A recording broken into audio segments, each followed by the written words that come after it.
So this is Juan Martinez. I'm with the Planning Department in the City of Oxnard.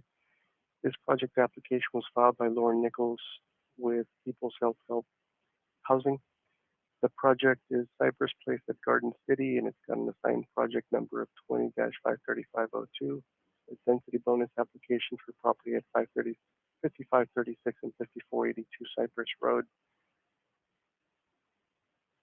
The density bonus application is seeking a 20% increase to allow additional units from 125 to 150. This would be for an all-affordable apartment complex across two parcels. The density bonus includes one concession to be that would provide relief from the requirement for having to provide private balconies to each of the units. Density bonus projects also can provide parking pursuant to Government Code Section 65915, subsection P1. The off-street parking requirements for one-bedroom units would be one parking stall. For two and three-bedroom units at a rate of 1.5, and under this government section code, no visitor parking is required. The parking is providing 252 total parking spaces. However, based on the government code section, only 212 parking spaces are required. The application does have associated development applications. The development design review permit with case number 20-214 is for an AHOP project on a site that has a designation of 24 units per acre. The project is proposing 150 units, 148 of which would be affordable units and two manager units. The project was filed pursuant to SB 330 and SB 35, which require the project to be ministerially reviewed, and this is consistent with the AHOP ordinance of the city code. The project was found statutorily exempt from CEQA. And again, this was approved and considered under the authority of the Community Development Director. The second application, a lot line adjustment with case number 20-31009, was a conceptual review and approval. And this is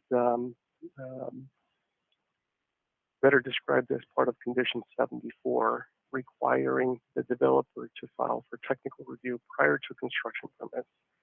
The technical review is necessary for the new legal description in the associated information so that the technical plat maps and information can be issued a certificate of approval, which would then be recorded with the County of Ventura.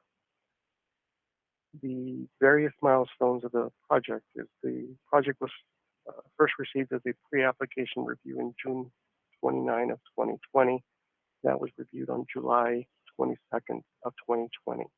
The pre-application was submitted with a notice to the city that the developer intended to file for an file under or pursuant to SB 330 and SB 35. The formal applications were received on September 11th. The formal applications included the development design review permit, the density bonus, and a lot line adjustment. The Development Advisory Committee reviewed the project on October 7th. In the same month, the project was presented to the community, Cypress neighborhood community, at one of its regularly scheduled community workshops. A few days later, on October 21st, the project was also presented to the INCO.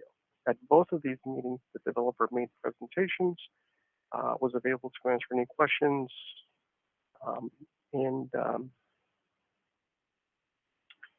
project was officially deemed complete on November 22nd when a new submittal came in. The new submittal included responses to the DAC comments that were offered on October 7th. It also included information and comments that were received from the neighborhood meetings. That was presented to the DAC committee on December 16th, and the project was ready for a director hearing on February 3rd. The director did take action and approve the development design review permit and the lot line adjustment.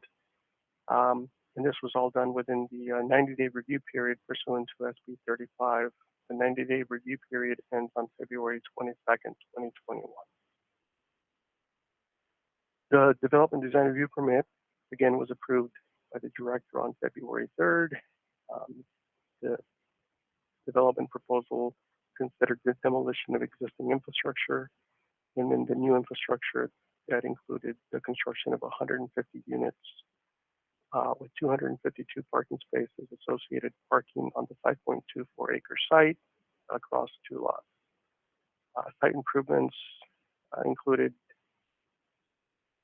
6 3-story buildings with 1, 2, and 3 bedroom units that would range between 562 square feet and 1,000 square feet in size. The development includes a 2-story community building with amenities for the residents. Additional on-site amenities include outdoor recreational areas for residents. The existing site is irregular in shape. There is currently existing infrastructure from the previous uses that were there.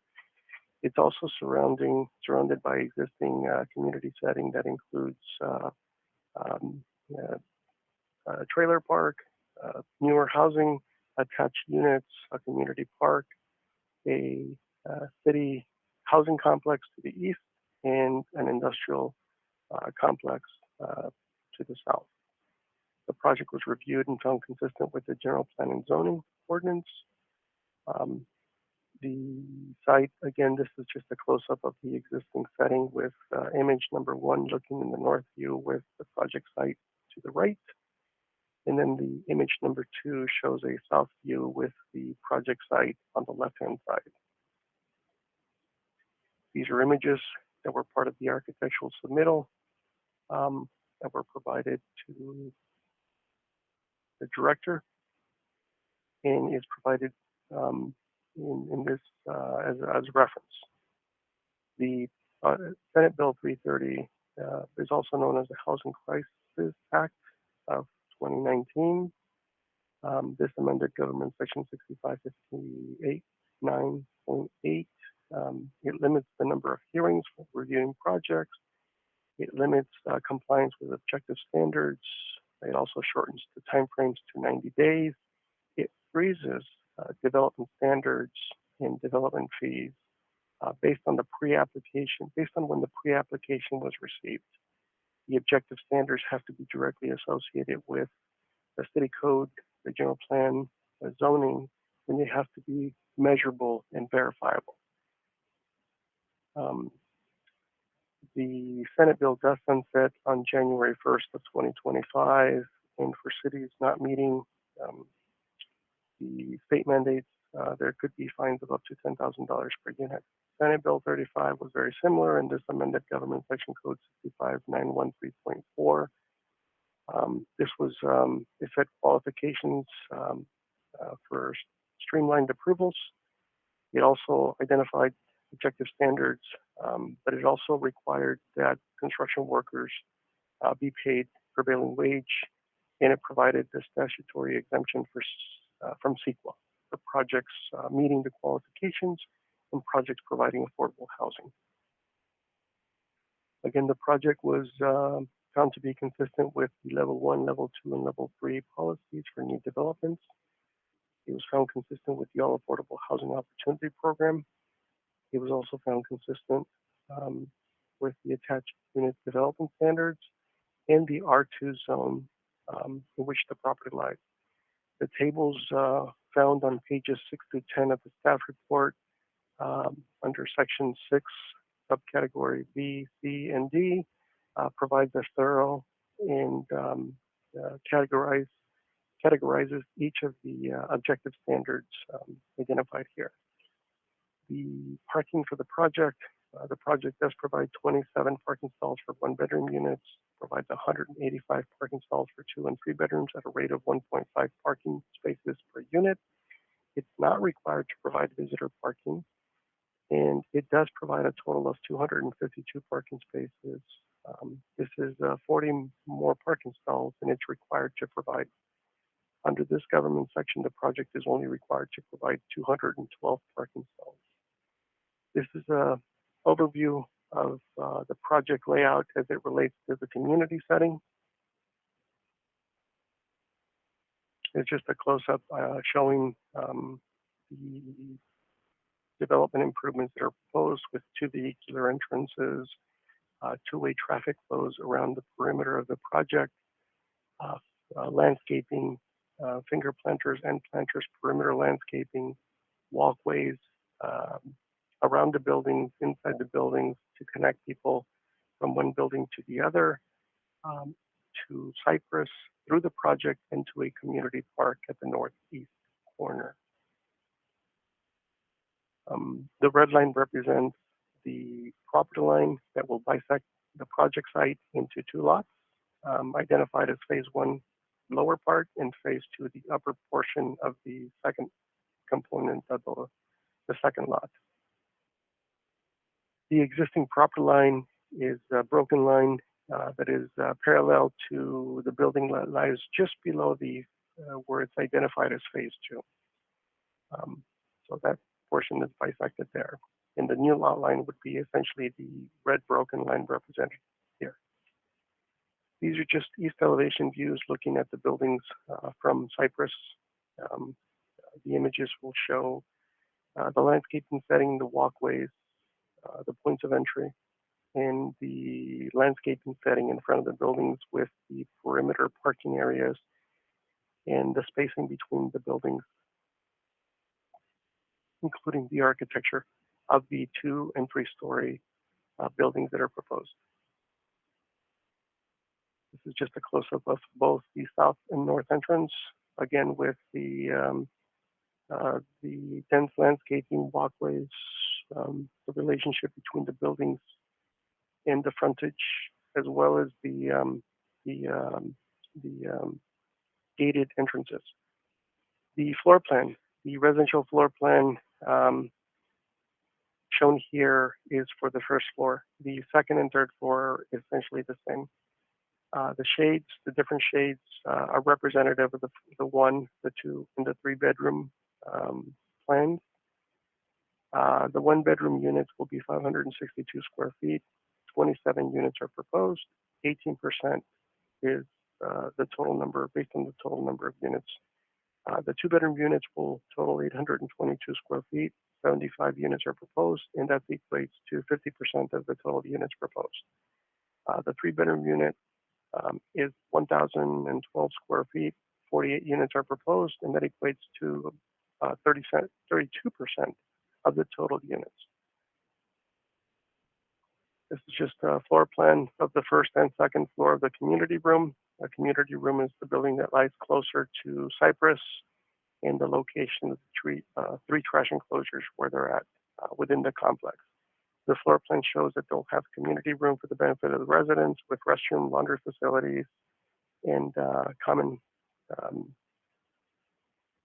rooms, as well as the areas in gray shown for the maintenance, storage, and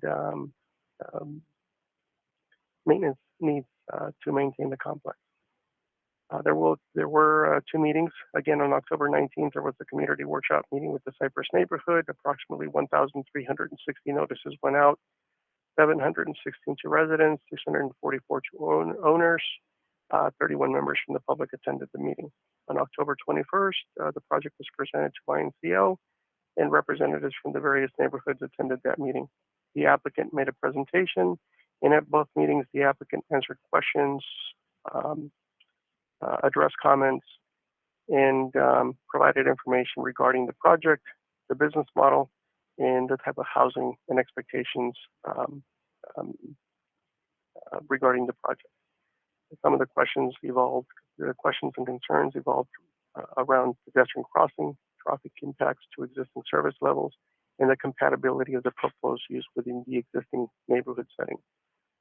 Public comments have been attached to the staff report. And as of the preparation of this presentation, no comments regarding the density bonus application have been received. However, any new comments will be presented on the day of the meeting. The project is statutorily exempt pursuant to Senate Bill 35, Government Section 65913.4, in the Public Resources Code 21080 subsection B1. Again, this is considered a streamlined infill project that is statutorily exempt and is considered a ministerial approval pursuant to Government Code Section 65913.4 subsection B and C. And this is pursuant and subject to compliance with the objective standards of the R2, the AHOP program of the city, and the attached unit development standards. There are key conditions regarding the permit expiration. The DDR conditions have been incorporated by reference. Condition 99 identifies and requires the project to measures for prevailing wage. The project is also has conditions to maintain and deed restrict for a period of 55 years so that the project can continue to provide affordable housing for that time. Staff is recommending that the Planning Commission find that the project to be exempt pursuant to Senate Bill 35, Government Code Section 65913.4, and Public Resources Code Section 21080, subsection B1. For streamlined infill projects are statutorily exempt from Environmental Quality Act, CEQA, as a ministerial project, and that the Planning Commission adopt a resolution approving planning and zoning permit 20-53502 for a density bonus permit, and this will be subject to the draft conditions, resolution subject to certain findings and conditions contained in the draft resolution for this project. Thank you.